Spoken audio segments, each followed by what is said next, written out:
How's it going, everybody, and welcome back to your favorite weekly horoscope, this time for June 14th through June 20th of 2021. My name is Cam White. Thank you guys so much for being here, liking, sharing, commenting, subscribing.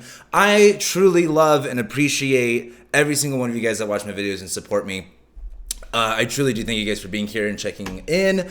I hope that I do a good job as an astrologer and you guys like these horoscopes.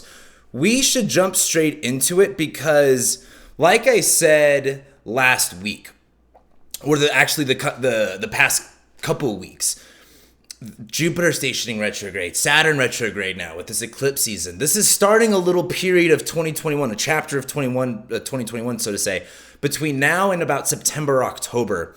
So you can kind of look at it as, part two of 2021.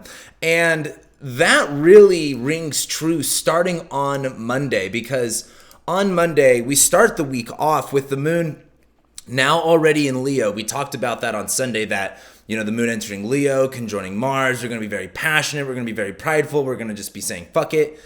We go into Monday, and the moon is going to make an opposition to Saturn and a square to Uranus at pretty much the same time, because on Monday, Uranus will be squaring Saturn. Not Saturn squaring Uranus, and that's important. Saturn squared Uranus earlier this year. That was the big AMC GameStop thing that we saw earlier. That was Bitcoin. God, there's so many things that's happened this year already. I can't even remember what happened during that time. Anyway, Saturn squaring Uranus, Saturn applying to Uranus is like, there's a new authority, there's a new power and control, versus Uranus squaring Saturn is like that ground that you tried to leverage may not be as strong as you think. So I think as we start the week off with Uranus squaring Saturn, you may have to, look back at what Saturn and Uranus did. Was there something that you changed maybe kind of on a whim? Was there something that you did to kind of like, get a better structure, get a better schedule or whatever? Uranus squaring Saturn is you may have to change that back, make a small tweaks, make a small adjustment. But as the moon's in Leo going opposite Saturn squaring Uranus on Monday, I don't think you're going to like being told that you're wrong, because I think Uranus squaring Saturn it's not necessarily you're wrong, it's that your plan didn't work, so make a new plan. And I think the moon in Leo opposite Saturn squaring Uranus is you're going to get some pretty harsh feedback of whether or not that works or not, and you'll know whether or not you're doing the right job. But on Monday, with the moon in Leo opposite Saturn squaring Uranus, tensions are really high.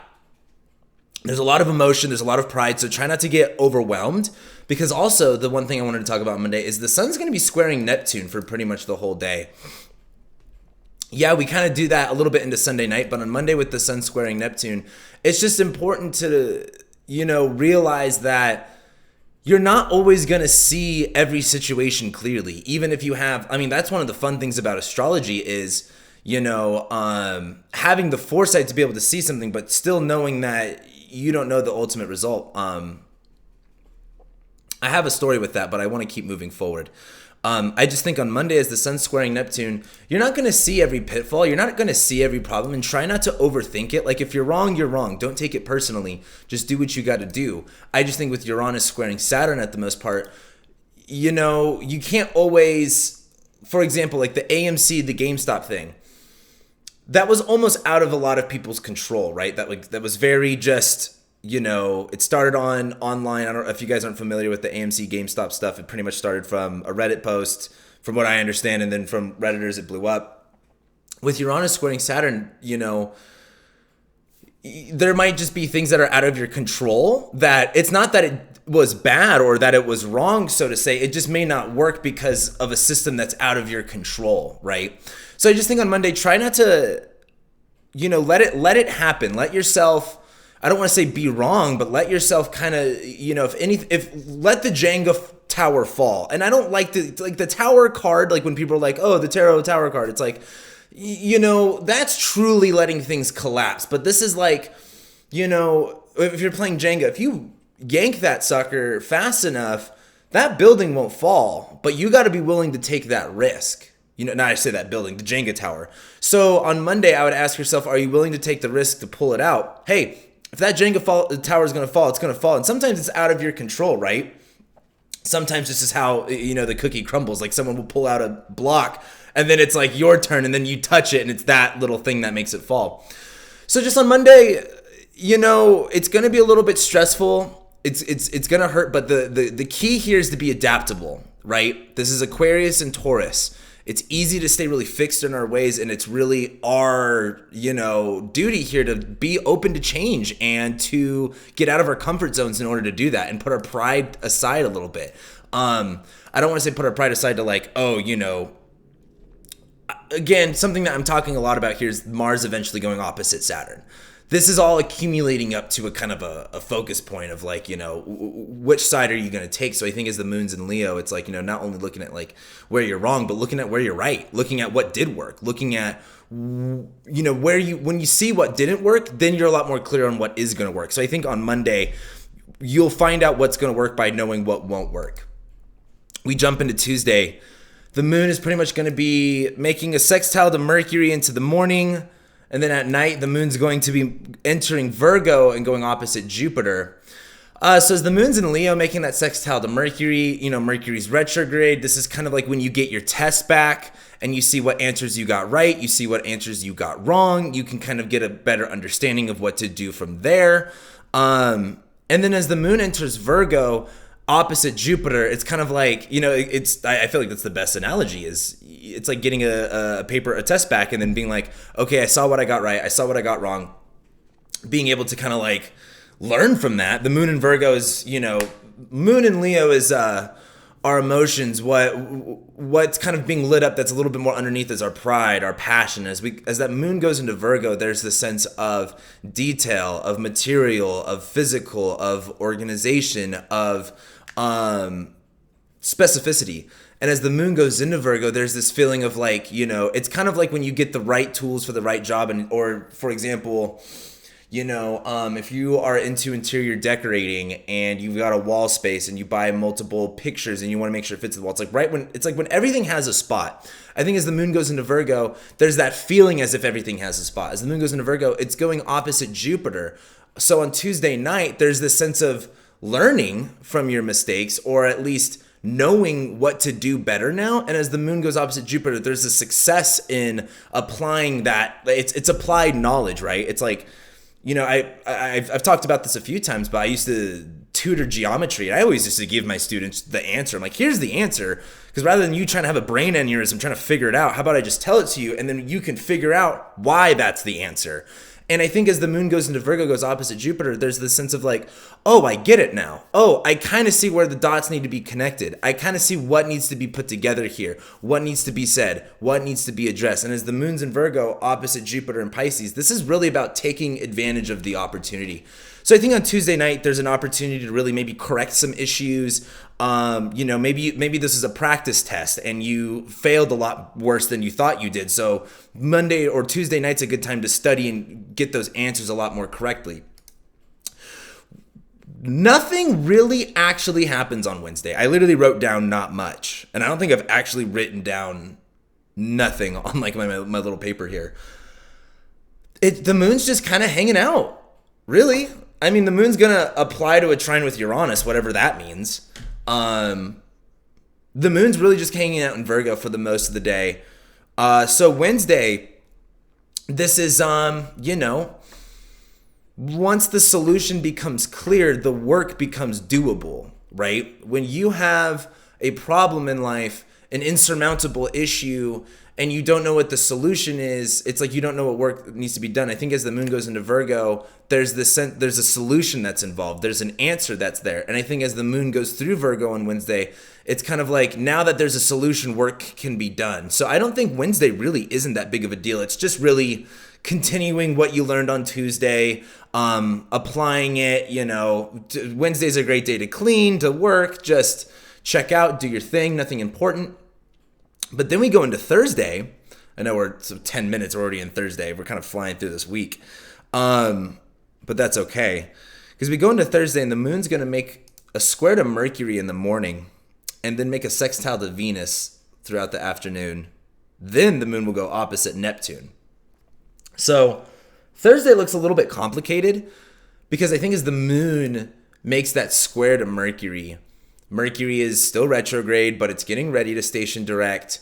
And when you have like a Virgo Gemini square, it's like when you see two people agree on the same thing, but disagree on the way to get there. Or disagree, like, you ever had an argument with someone where it's like you both agree on the same thing, but somehow you're still arguing, or somehow you still disagree on something?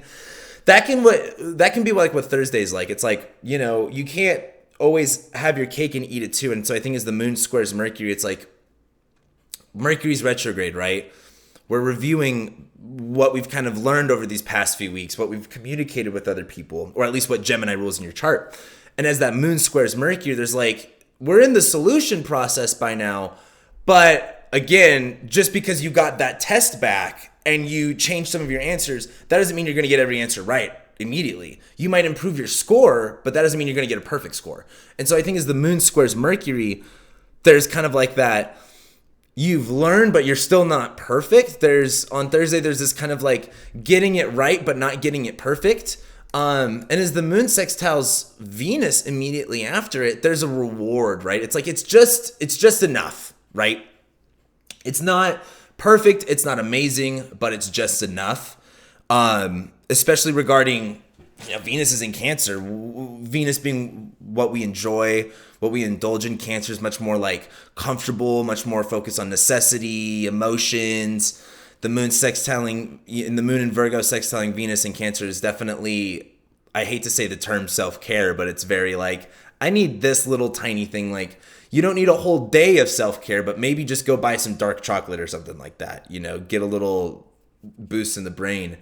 But as we end Thursday with the moon going opposite Neptune, there is a really big sense of like, confusion over maybe if you missed something. Like what I like about the moon in Virgo opposite Neptune is there's this kind of, it's kind of like, have you ever been grocery shopping and you were just like so like channeling something to where you didn't even need like your list, like you just knew what you needed? That's like the beauty of Virgo Pisces. It's like the specificity without any sense of memorization or, it's very intuitive. It's specifically intuitive is a good way to look at it. But the part I don't like about with the moon in Virgo opposite Neptune is like having your whole grocery list and then being like, there's something on this list that I know I need and it's not on there, and not knowing what it is. So I think on Thursday, it's like you don't get, let's go back to that test analogy. You get your test back and you've improved your score. You don't get everything right, but the questions that you miss, you don't know why they're wrong. That's like the moon opposite Neptune. And it's kind of up to you to kind of maybe figure that out almost in a sense. And I don't think that's super fun, but I do think, for one, don't try not to overthink it. I would really honestly also say really try not to worry about it, because once the moon, what we need to get to is Friday. That brings us into Friday. The moon will enter Libra, and as the moon enters Libra, it's going to first make a sextile to Mars and then trine Saturn. So, the moon moving into Libra will be nice in the terms of wanting to be more social, wanting to be more peaceful. With Gemini season, it's easy to choose violence and chaos, especially with Mars in Leo. The moon in Libra is like, hey, we don't always have to be at each other's throats.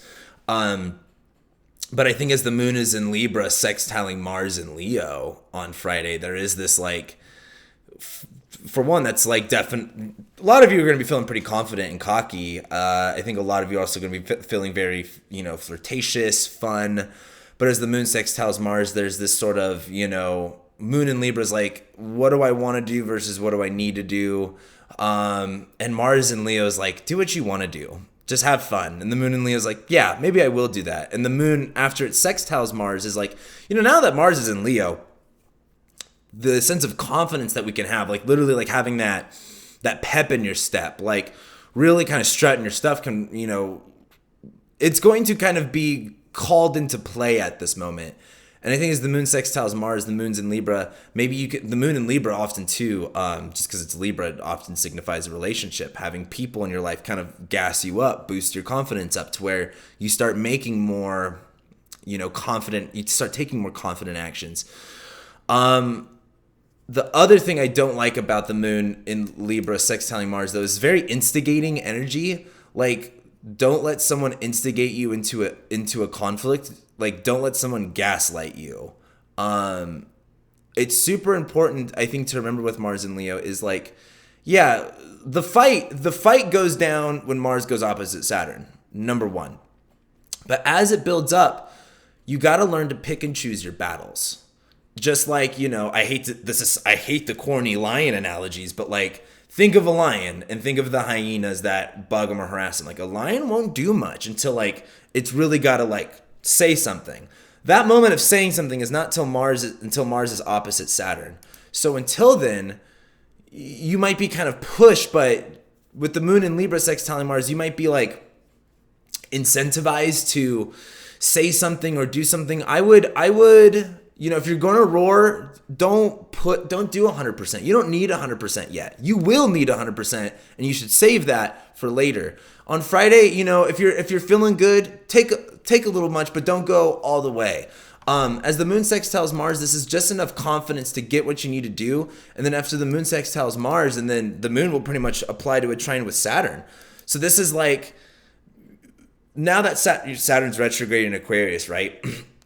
We're starting to understand what, ideas can kind of put us in a box and can kind of limit us, and what ways that we structure ourselves can, somewhat literally limit us. And I think as the moon's in Libra, trining Mars after that sextile to Mars in Leo is like, you're allowed, this is what I love about, I think it was,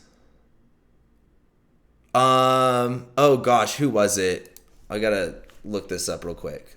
Let me double check. Yeah, Rob Bailey, I think. Old School Astro. I don't know if you guys follow him on Twitter. He's super, super cool.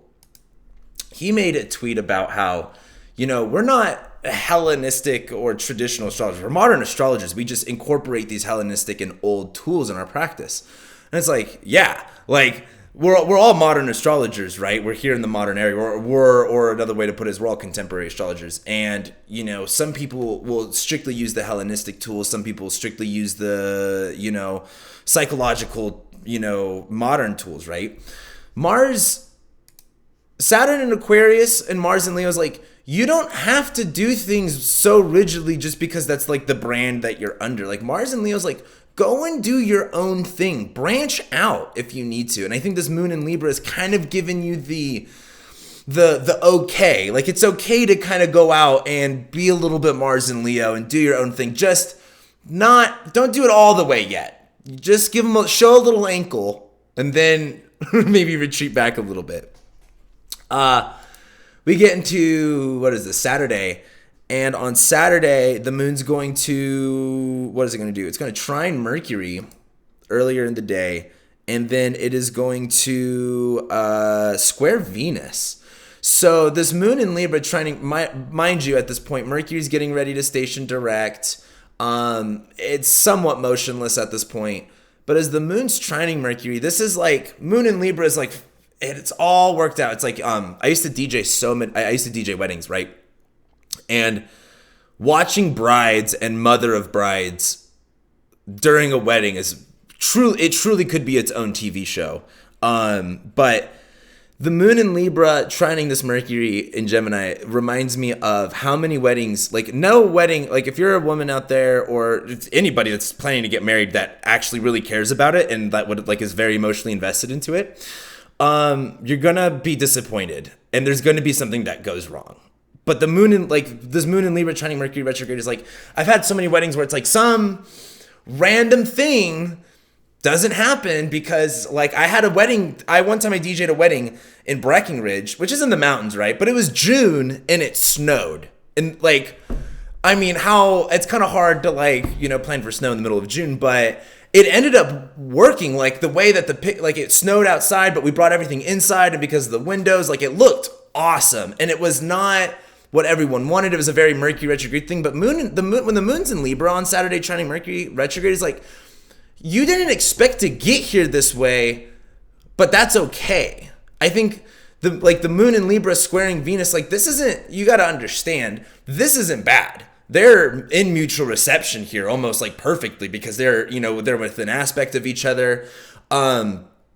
It's not going to look the way that you perceive, the way that you want it to. That's that Mercury retrograde part, but it's still going to be exactly what you need. Like that wedding I did, what was funny was it snowed in the middle of the ceremony.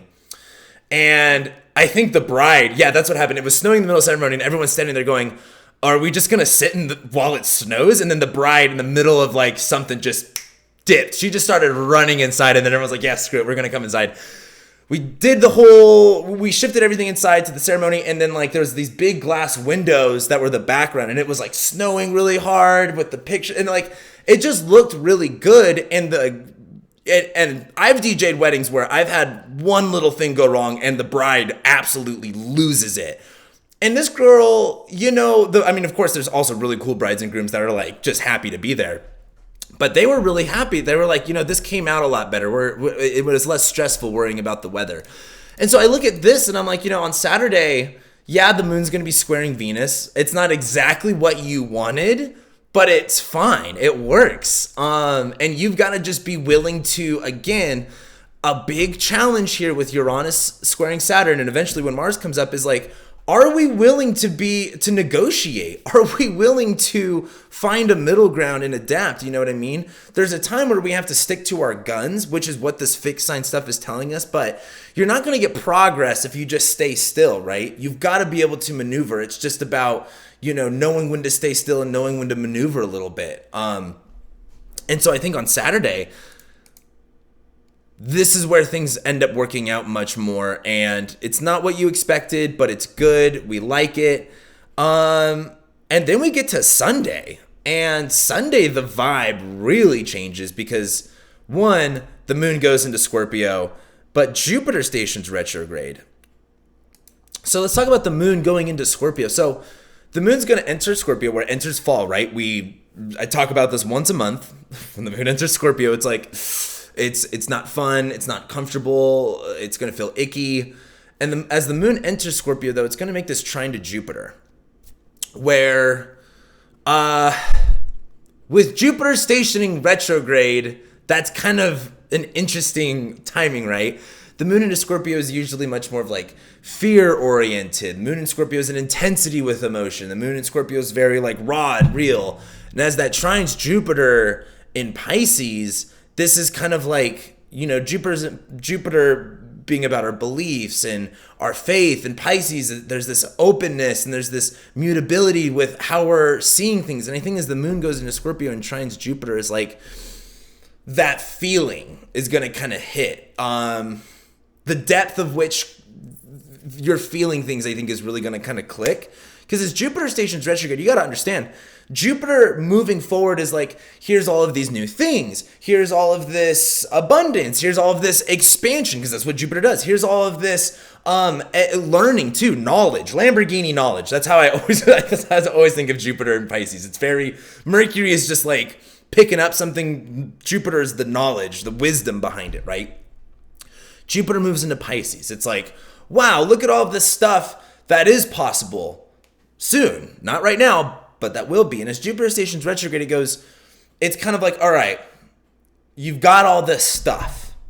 Jupiter's brought all of this new stuff into your world. What are you going to do with it? What does it mean to you?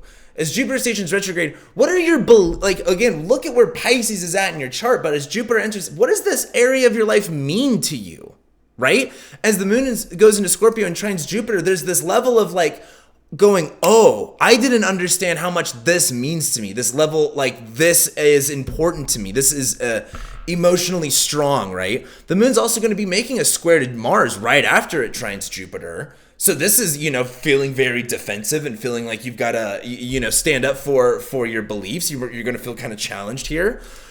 But as Jupiter stations retrograde, it's like, now it's, I don't want to say, it's not a leap of faith, it's a journey of faith, right? Jupiter in Pisces is like, All right, you're on your way. Jupiter's retrograde. Over these past few months, what have you really learned? What have you been picking up? What wisdom have you accumulated? And now it's time to kind of apply that. Now it's time to relearn that, right? Now it's time to go over it in a sense, right? It's kind of like there's a difference in learning when I feel like Jupiter going direct is when you're on when you're reading a workbook and you're getting the information for the first time. You're going, okay, like you're learning I don't want to say trigonometry. You're learning the Pythagorean theorem. You're learning a square plus b square equals c square, right? I think that's the Pythagorean theorem. I haven't been in school in a while. Jupiter going direct is learning that. Jupiter stationing retrograde is like, here's your workbook assignment. Like, now we're going to give you a few challenges to show you how to integrate this into your life, right? We're going to show you how to practice this. We're going to give you some easy ones. We're going to give you some hard ones. And then once Jupiter stations direct in October, like I said, like that's when it's like, okay, now you've learned the Pythagorean theorem, you've had your practice with it. Now it's time to actually, put it to the test, right? For an actual score.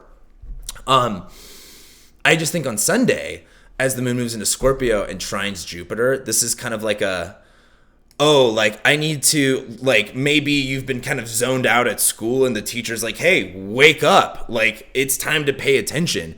This might be that. And the moon squaring Mars, where you might feel kind of defensive for not paying attention. I would just expect on Sunday to really, it's not like a big day where the tables turn, but Sunday is, I think, a day where it kind of hits you and you go, okay, I know that, again, some people have been really feeling this, but I feel like it's been really easy to ignore it. But Jupiter in Pisces right now is simply just a look at what 2022 has to have. This has almost nothing to do with this year. Jupiter goes back into Aquarius in like a couple weeks, like not even like a month, I think.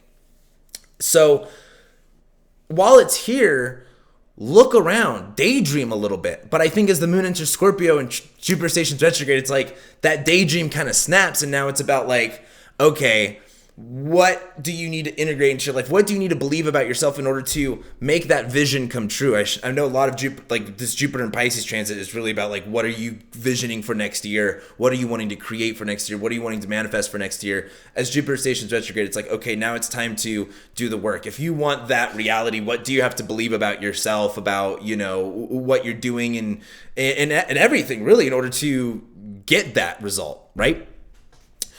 And so we start next week off much more seriously. I mean, like next week too, the sun enters Cancer, we get this great full water energy, and then we go into the full moon in Capricorn, which brings us to next week. Next week, we have the sun going into Cancer, Venus is going to trine Neptune, we have Mercury finally stationing direct, we have the full moon in Capricorn, plus Venus goes into Leo. So next week has really the whole package of things moving forward, but everything's in water signs now, and it's a full moon in Capricorn. There's a level of like the internal, the emotional, the thing that's kind of everywhere, like things really, it's kind of like when you're like really emotional, upset, and it's like after you eat something, you're like, oh, I don't feel as manic as I did. Or, maybe if you're stressed, like I know for me, my toxic trait is I take way too many showers. Especially when I'm stressed out, like I just go and take a shower just to, get the mind right. And I think a lot of next week is kind of like taking that mental or spiritual shower where you don't feel as emotionally clogged you feel emotionally like, not drained, but your emotions are exercised. Like it's like watching a really touching story on TV or something like that. Your emotions will be exercised next month or next week. And I do think that is good. I think that's going to be a really good thing. I think we all kind of need that. But that's what next week looks like. So with that being said, that's what I got for you guys. Thank you guys so much for being here, liking, sharing, commenting, subscribing. I love and appreciate every single one of you, and I'll be seeing you next week.